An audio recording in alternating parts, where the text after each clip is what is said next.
చంద్రబాబుకి అత్యంత ఆప్తమిత్రుడు సుదీర్ఘ భాగస్వామి ఈశ్వరన్ తాజాగా సింగపూర్ మంత్రివర్గం నుండి తొలగించబడ్డారు అనే కంటే రాజీనామా చేసి రాజీనామాని ఆమోదించారు.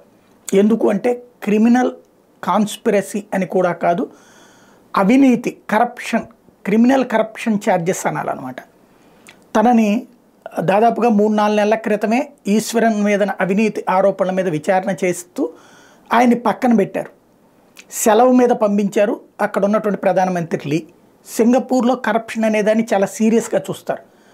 అప్పటి నుంచే ఆయన మీద దర్యాప్తు చేస్తే 27 కేసులు, 1 కాదు 2 కాదు 27 కేసులలో అవినీతికి పాల్పడ్డారని తేలింది. ఈ ఈశ్వరన్ ఎవరు, ఇప్పుడు చంద్రబాబు గారితో ఏంటి సంబంధం అంటే, మన అమరావతిలో సింగపూర్ టౌన్షిప్ అన్నటువంటి కాంట్రాక్ట్ ఆయనదేనమాట. అసలు ఆయన ద్వారానే అమరావతి కట్టేస్తున్నారు, సింగపూర్ వచ్చి కడుతోంది అని చెప్పింది ఆయన్ని చూపెట్టినే.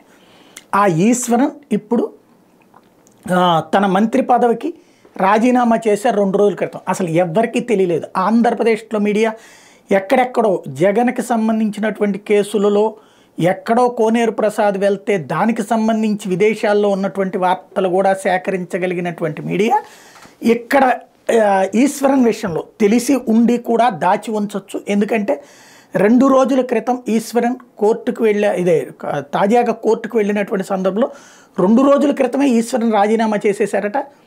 లీ సింగపూర్ ప్రధానమంత్రి ఆ రాజీనామాని ఆమోదించేయడం కూడా అయిపోయింది. బట్ మన దగ్గర వార్తలు ఏమైనా వచ్చినాయా?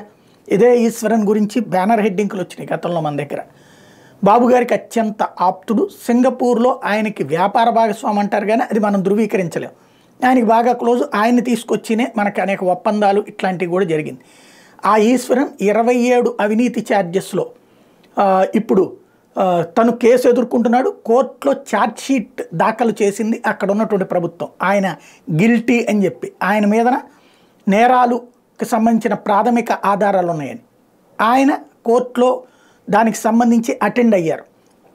గతంలోనే అరెస్ట్ చేసి బెయిల్ ఇచ్చి పంపించారు.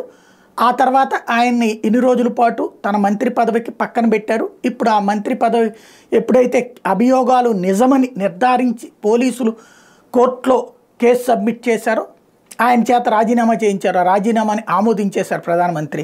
అతిపెద్ద అవినీతి కేసు కింద సింగపూర్ చరిత్రలో రికార్డ్ అవుతోంది ఇది. ఈశ్వరన్ ఇప్పుడు ప్రస్తుతం ఆ కేసులో నేను గిల్టీ ఫేస్ చేయట్లేదు అని మాత్రం ఆయన చెప్పుకొస్తున్నారు. బాబు గారు అత్యంత విశ్వసనీయంగా, అంటే సింగపూర్ వాళ్ళంటే చాలా నిజాయితీగా ఉంటారు, అందుకే వాళ్ళకి అప్పచెప్పామని చెప్పుకొచ్చినట్టు బాబు గారికి ఒక రకమైన సమస్య ఇది.